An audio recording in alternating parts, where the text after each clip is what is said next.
नमस्कार, आप देख रहे हैं आज तक। मैं हूं आपके साथ रोहित सरदाना। सुशांत सिंह राजपूत की मौत की मिस्ट्री को लेकर परिवार और गर्लफ्रेंड रिया चक्रवर्ती के बीच आर पार की लड़ाई जारी है। एफआईआर दर्ज होने के बाद रिया चक्रवर्ती ने पहली बार चुप्पी तोड़ी है, जिसमें उन्होंने कहा है कि उन्हें कानून व्यवस्था पर पूरा भरोसा है, सत्यमेव जयते। इसके अलावा रिया ने सोशल मीडिया में वायरल वीडियो पर सफाई दी है, जिसमें उन्होंने वीडियो में स्टैंड अप कॉमेडी करने की बात कही है। वायरल वीडियो में रिया सुशांत को गुंडा बोल रही थी और खुद को don.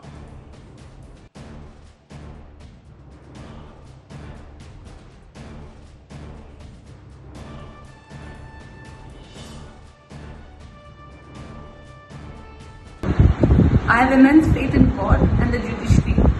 I believe that I will get justice. Even though a lot of horrible things are being said about me in the electronic media, I refrain from commenting on the advice of my lawyers as the matter is sub judice. Satyamev Jayate. The truth shall prevail. I have immense faith in God and the judiciary. I believe that I will get justice. Even though a lot of horrible things are being said about me in the electronic media, I refrain from commenting on the advice of my lawyers as the matter is sub judice. Satyamev Jayate. The truth shall prevail. तो सुना आपने रिया चक्रवर्ती का यह पहला औपचारिक बयान। इस पूरे मामले में एफआईआर दर्ज होने के बाद रिया चक्रवर्ती ने चुप्पी तोड़ी है और यह कहा है कि मुझे कानून व्यवस्था पर पूरा भरोसा है। और अब आपको दिखाते हैं रिया चक्रवर्ती का वो वायरल वीडियो जिस पर उनकी सफाई आई है। अब उनका ये, अब उनको पता है ये छोटा लड़का लोग, छोटा गुंडा लोग को कैसा मैनिपुलेट करना। इसका ऐसा अपन का बॉयफ्रेंड भी गुंडा है, गुंडे के माफिक समझता अपने आप को, पता नहीं अपन का ये आई लोग का क्या है। अपन थोड़ा अपन का क्लास थोड़ा अलग है। ये गुंडा लोग ये सब गुंडागर्दी करते, अब लोग गुंडा लोग से गुंडागर्दी कराते कि इधर आ चुके, तू क्या कर रहा है आजकल, एक काम कर, जाके वो गली में एक प्रोड्यूसर रहता है, उससे हफ्ता मांग के ला, बस करता हो। उसको लगता है अब अपन इतना बड़ा डॉन है। डॉन नहीं है, डॉन तो अपन के ऊपर है, अपन बता भी नहीं सकता। अब उनका ये, अब उनको पता है ये छोटा लड़का लोग, छोटा गुंडा लोग को कैसा मैनिपुलेट करना। इसका ऐसा अपन का बॉयफ्रेंड भी गुंडा है, गुंडे के माफिक समझता अपने आप को, पता नहीं अपन का ये आई लोग का क्या है। अपन थोड़ा अपन का क्लास थोड़ा अलग है। ये गुंडा लोग ये सब गुंडागर्दी करते, अब लोग गुंडा लोग से गुंडागर्दी कराते।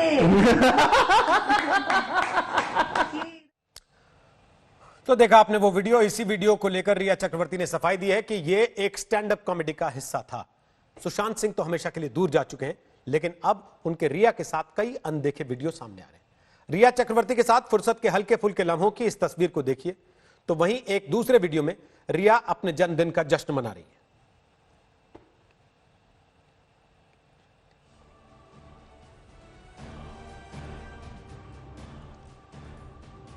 तो दो तस्वीरें हम आपको दिखा रहे हैं। ये दोनों तस्वीरें, ये दोनों वीडियोस रिया चक्रवर्ती के साथ सुशांत सिंह के अब सामने आए।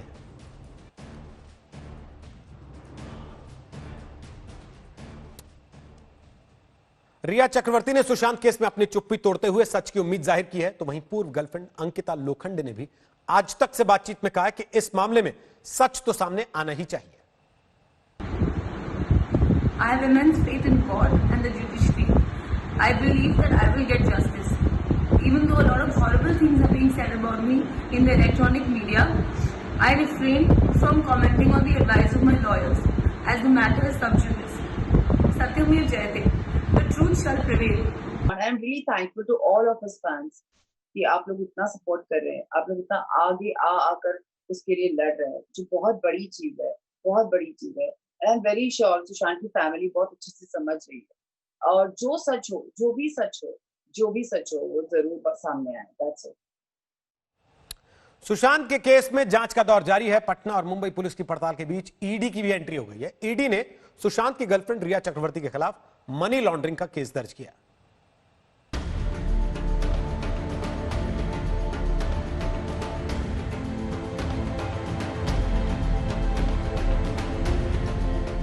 ये मुस्कान अपने पीछे कई सवाल छोड़ गई। आखिर क्यों सुशांत बिना कुछ कहे यूं दुनिया को अलविदा कह गए? इस सवाल के जवाब की तलाश बॉलीवुड के गैंग से लेकर अब सुशांत की गर्लफ्रेंड रिया चक्रवर्ती तक पहुंच गई। इस जंग में अब सुशांत की एक्स गर्लफ्रेंड अंकिता ने भी चुप्पी तोड़ी है। आज तक से बातचीत में अंकिता ने साफ कहा कि सुशांत हमेशा खुश रहने वाला इंसान था।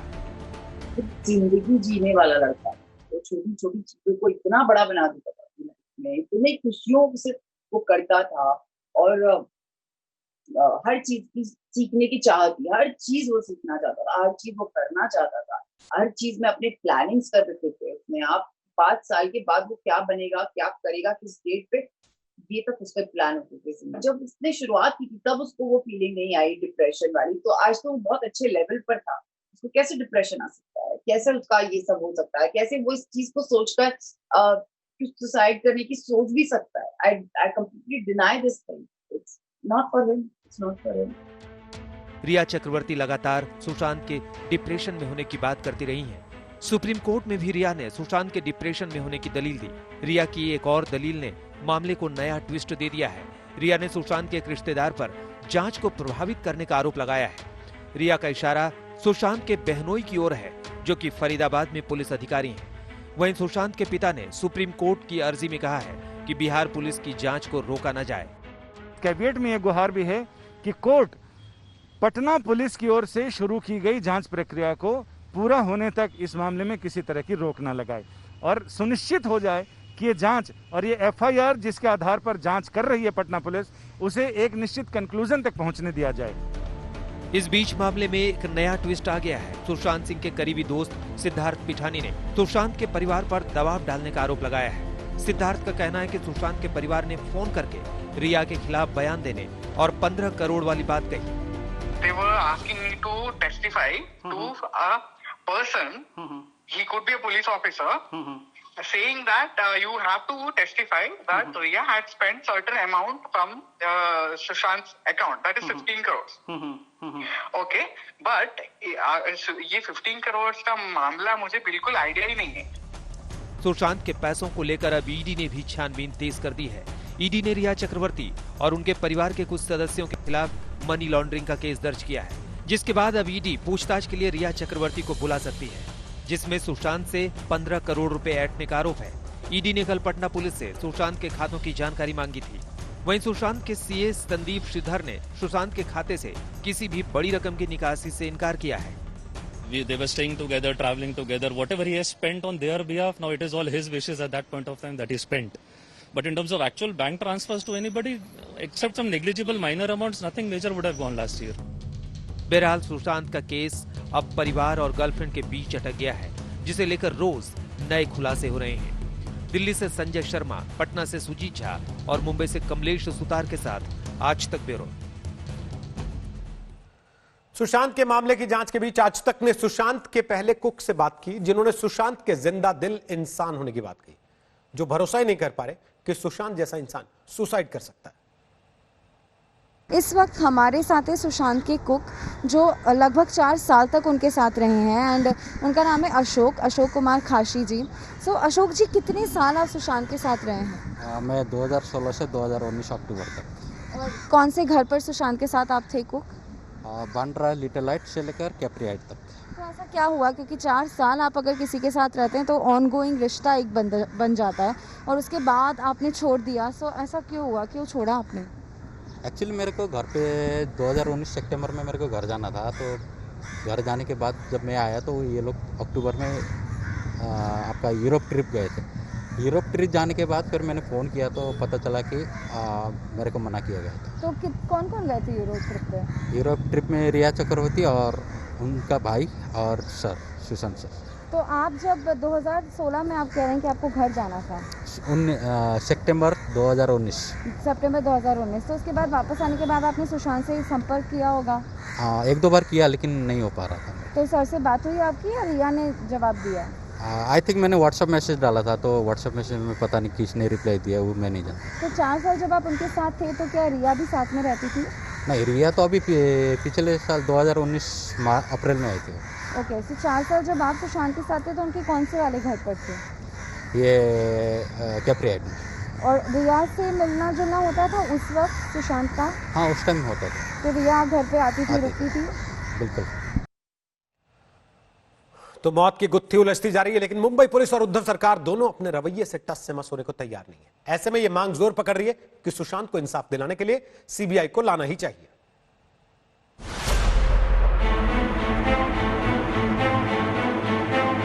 सुसाइड करने वाला लड़का सुशांत अच्छे तरीके से जांच करनी चाहिए महाराष्ट्र पुलिस को। सीबीआई के द्वारा अगर इसकी जांच होती है तो ज्यादा निष्पक्ष होगी। मुंबई और बिहार पुलिस जैसे जैसे दोनों की जांच आगे बढ़ रही है, वैसे वैसे सुशांत की मौत की मिस्ट्री में और भी नए नए सवाल उठ रहे हैं। पटना से लेकर मुंबई तक फैली इस उलझन को सुलझाने के लिए ज्यादातर लोगों की यही मांग है कि ये मामला अब सीबीआई के हवाले होना चाहिए। खुद नीतीश सरकार भी कुछ ऐसा ही सोच रही है। सूत्रों का दावा है कि सुशांत के परिवार की सीबीआई जांच की मांग पर नीतीश सरकार गंभीरता से विचार कर रही है। नीतीश कुमार महाराष्ट्र के सीएम उद्धव ठाकरे से सीबीआई जांच के बारे में बात करेंगे। उधर उद्धव सीबीआई जांच के लिए सहमति नहीं जताते हैं तो नीतीश इस बारे में पीएम मोदी से बात करने की तैयारी में है। लेकिन इन सब बातों पर आगे बढ़ने के लिए नीतीश फिलहाल पटना पुलिस के मुंबई से लौटने का इंतजार कर रहे हैं। माननीय मुख्यमंत्री का एक स्पष्ट संकेत भी हुआ है कि यदि एक केस में महाराष्ट्र की जो प्रशासन पुलिस प्रशासन सहयोग नहीं करेगी तो इस केस को हम सीबीआई जांच भी करानी होगी, तो हम उनके परिजन के साथ खड़े हैं। बिहार सरकार क्या सोच रही है, इसका इशारा खुद डिप्टी सीएम सुशील मोदी ने भी कर दिया है। सुशांत सिंह की मौत पर बिहार पुलिस की जांच के रास्ते में मुंबई पुलिस रोड़े अटका रही है। बिहार पुलिस अपनी पूरी कोशिश कर रही है, लेकिन मुंबई पुलिस सहयोग नहीं कर रही है। बीजेपी मानती है कि ये केस सीबीआई को सौंप देना चाहिए। सुशांत की मौत के बाद पहली बार सामने आई अंकिता लोखंडे ने आज तक से बातचीत में सुशांत की मौत को लेकर दिल की सारी बातें उड़ेल कर रख दी। अंकिता कह रही हैं कि वो अभी तक सदमे में है, क्योंकि सुशांत ऐसा लड़का नहीं था जो सुसाइड करे। वो भी सुशांत के परिवार की मांग का समर्थन कर रही हैं। जिसको जिस पे बिलीफ है वो उस चीज के लिए लड़ रहे हैं, और जहां सुशांत को इंसाफ मिलेगा, जहां मुझे लगता है कि Sushant will get the justice, Sushant के साथ क्या हुआ है उन्हें वहां जस्टिस मिलेगा, मैं बिल्कुल उनके साथ खड़ी हूँ। उधर महाराष्ट्र बीजेपी भी मुंबई पुलिस की जांच को लेकर उद्धव सरकार पर लगातार हमलावर है। बीजेपी का आरोप है कि इस मामले में कोई न कोई किसी न किसी को बचा रहा है। बॉलीवुड में जिस प्रकार की चर्चा चल रही है, उस इन्वेस्टिगेशन को कहीं न कहीं मद्देनजर रख के मुंबई की पुलिस उस दिशा में ठोस कुछ कर रही है दिखाई नहीं दे रहा है। एक बड़े डायरेक्टर को बुलाया नहीं जाता है, लेकिन उसके मैनेजर को बुलाया जा रहा है। ये इन्वेस्टिगेशन सही दिशा में चल नहीं रहा है, इसलिए सीबीआई की मांग हम कर रहे हैं। इससे पहले एलजेपी सांसद चिराग पासवान, तेजस्वी यादव, मायावती सरीखे कई नेता सुशांत सिंह की मौत की सीबीआई जांच की मांग कर चुके हैं। आज ही अभिनेता शेखर सुमन ने महाराष्ट्र के राज्यपाल से मुलाकात कर इस बारे में चर्चा की। खुद रिया चक्रवर्ती, जो आरोपों के घेरे में है, वो भी गृह मंत्री अमित शाह को इस बारे में चिट्ठी लिख चुकी हैं। ऐसे में ये सवाल लाजमी है, जब मामले से जुड़ा हर शख्स सीबीआई जांच चाहता है तो फिर ऐतराज किसे और क्यों है। कमलेश सुतार और सुशांत मेहता के साथ आज तक ब्यूरो। और अब बात अयोध्या में राम मंदिर के भूमि पूजन की तैयारी की, जिसके लिए अब अयोध्या को पीले रंग में रंग दिया गया। पीएम मोदी के भूमि पूजन का पूरा प्लान तैयार हो चुका है।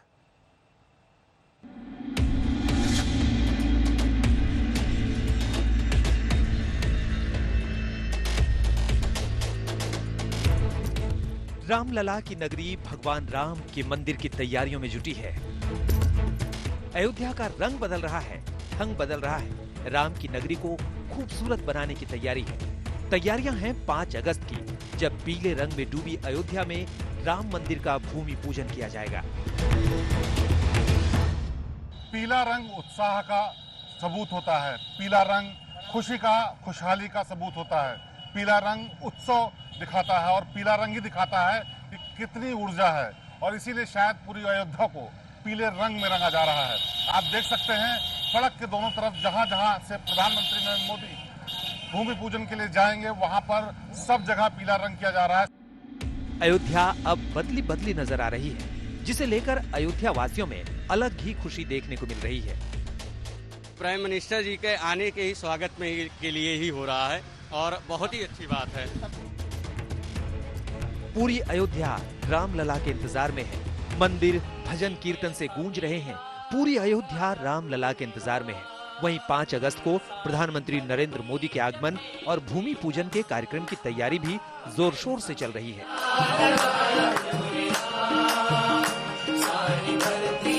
भूमि पूजन का कार्यक्रम उसी गर्भगृह पर रखा गया है जहां 1949 से रामलला विराजमान थे। फिलहाल उस जगह को पूरी तरीके से समतल कर दिया गया है।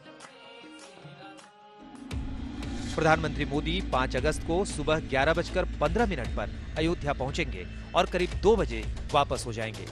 सबसे पहले हनुमानगढ़ी में दर्शन करेंगे, फिर रामलला का दर्शन कर भूमि पूजन का कार्यक्रम होगा। अयोध्या में 5 लोग मंच पर होंगे। प्रधानमंत्री मोदी, मुख्यमंत्री योगी आदित्यनाथ, राज्यपाल आनंदीबेन पटेल, आरएसएस प्रमुख मोहन भागवत और मंदिर ट्रस्ट के अध्यक्ष महंत नृत्य गोपाल दास ही सिर्फ मंच पर होंगे। मोदी के अयोध्या आने की तैयारियों को अंतिम रूप दिया जा रहा है। वहीं सीएम योगी आदित्यनाथ ने लोगों से कोरोना के चलते ज्यादा भीड़ न इकट्ठा होने की अपील की है। वहीं रात को अयोध्या को दियों से जगमगाने का प्लान है। आमजन घर में रहकर इस ऐतिहासिक कार्यक्रम को लाइव देखें। विश्व के किसी भी भाग में मौजूद राम भक्त 4 और 5 अगस्त को अपने अपने घरों पर जलाएं दीपक। अखंड रामायण का पाठ करें। संत और धर्माचार्यगण देव मंदिरों में अखंड रामायण का पाठ और दीपोत्सव करें। अयोध्या तैयार है ऐतिहासिक दिन का गवाह बनने की। बस भूमि पूजन का इंतजार है, जिसके बाद एक भव्य राम मंदिर बनाने की तैयारी है। अयोध्या से शिवेंद्र श्रीवास्तव के साथ कुमार अभिषेक, आज तक।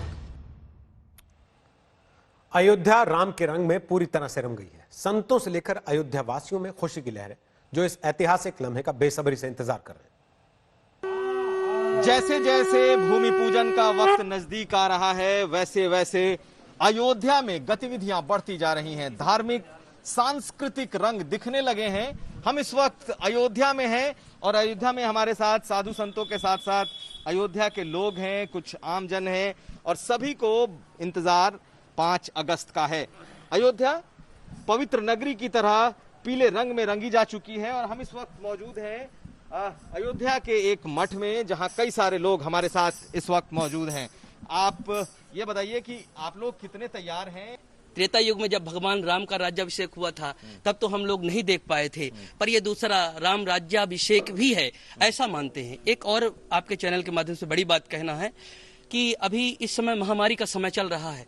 सभी लोग तो नहीं आ सकते, पर आजकल जितने भी राम भक्त हैं उन लोगों ने अपने मन को ही कहीं न कहीं अयोध्या बना के रखा है और सभी के हृदय में निश्चित तौर पर राज्याभिषेक जैसे ही खुशी होगी और वैसा ही दीपोत्सव। चलिए, तो कोरोना की भी चर्चा चल रही है।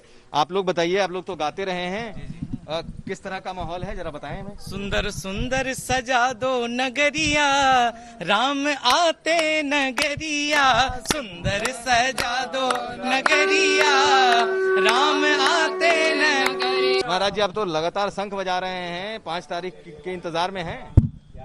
इंतजार क्या, आ ही गया है। आ गई है मिलन की सुहानी घड़ी, वक्त की ताल पर नाचती है खुशी। ढल चुकी है समा, मुस्कुरा ले सनम, एक नई सुबह दुनिया में आने को है। आ गया है। राजस्थान के सीएम अशोक गहलोत 17 अगस्त को विश्वास मत पेश करने की तैयारी में है। विधानसभा सत्र के पहले नंबर गेम पर आंच ना आ जाए, इसके लिए आज उन्होंने अपने समर्थक विधायकों का ठिकाना बदल दिया। 15 दिन का वक्त लंबा होता है। अशोक गहलोत को चिंता सता रही है कि विधानसभा सत्र की तारीख आते आते कहीं उनके खेमे में सेंधमारी न हो जाए। लिहाजा जयपुर के होटल से विधायकों का ठिकाना बदल दिया गया। चार्टर्ड विमानों में सवार होकर आज सारे विधायक जैसलमेर पहुंच गए। अब अशोक गहलोत जैसलमेर लेकर जा रहा है और जैसलमेर से भी 15 किलोमीटर दूर सूर्यगढ़ पैलेस में, जहां पर परिंदा भी पैर नहीं मार पाए क्योंकि इन्हें डर सता रहा है कि हमारे विधायकों को कोई तोड़ सकता है। मैं आपको बताना चाहता हूं कि भारतीय जनता पार्टी के मसूबों पर पूरी तरह पानी फिर जाएगा और हम होंगे कामयाब एक दिन। कोई फूट का डर नहीं है, कोई फूट का डर नहीं है। हम सब एक है और आपको विधानसभा में पता पड़ जाएगा क्या होगा। बीएसपी सहित 6 विधायकों का मामला भी हाईकोर्ट में है। गहलोत को इस मामले में भी अपना नंबर गेम बिगड़ने की आशंका है, लिहाजा बीजेपी और बीएसपी दोनों पर भड़ास निकाली। बीजेपी ने टीडीपी के 4 राज्यसभा सांसदों का रातों रात विलय करवा दिया। वो तो सही है, और राजस्थान में बीएसपी के 6 विधायकों का कांग्रेस में विलय गलत है। तो फिर बीजेपी का चाल चरित्र चेहरा कहां गया? बहन जी को बीजेपी ने आगे कर रखा है और उन्हीं के इशारे पर वो बयानबाजी कर रही हैं। आप रात दिन जागते हुए सोते हुए हरदम सोचते हो कि किस प्रकार में गवर्नमेंट को गिराओ। अब चुनी सरकार अगर इस प्रकार गिरने लगेगी तो देश में डेमोक्रेसी कहाँ बचेगी? उधर विरोधी खेमे यानी पायलट गुट के दरवाजे पर आज फिर से एसीबी ने दस्तक दी। विश्वेंद्र सिंह और भंवरलाल शर्मा से पूछताछ के लिए पहुंची एसीबी टीम को मानेसर के होटल में एंट्री तो मिल गई, लेकिन दोनों विधायक नहीं मिले। वहीं कोर्ट में चल रहे राजस्थान के घमासान में आज एक और फाइल जुड़ गई। कांग्रेस के चीफ व्हिप महेश जोशी ने भी हाईकोर्ट के फैसले के खिलाफ सुप्रीम कोर्ट में अर्जी लगा दी है। जयपुर से शरद कुमार के साथ आज तक ब्यूरो। कोरोना संकट के बीच पंजाब में जहरीली शराब ने कोहराम मचा दिया। 24 घंटे में 32 लोगों की मौत हो चुकी है। अमृतसर, तरनतारन और बटाला तीनों शहरों में मातम का माहौल। पंजाब सरकार ने इस पूरे मामले की मजिस्ट्रेट जांच के आदेश दिए हैं। जिन गांव में नकली जहरीली शराब पीने से लोगों की मौत हुई है, वहां लोगों का आरोप है कि नशे का कारोबार लंबे वक्त से फल फूल रहा है, और वो भी पुलिस की सांठगांठ से।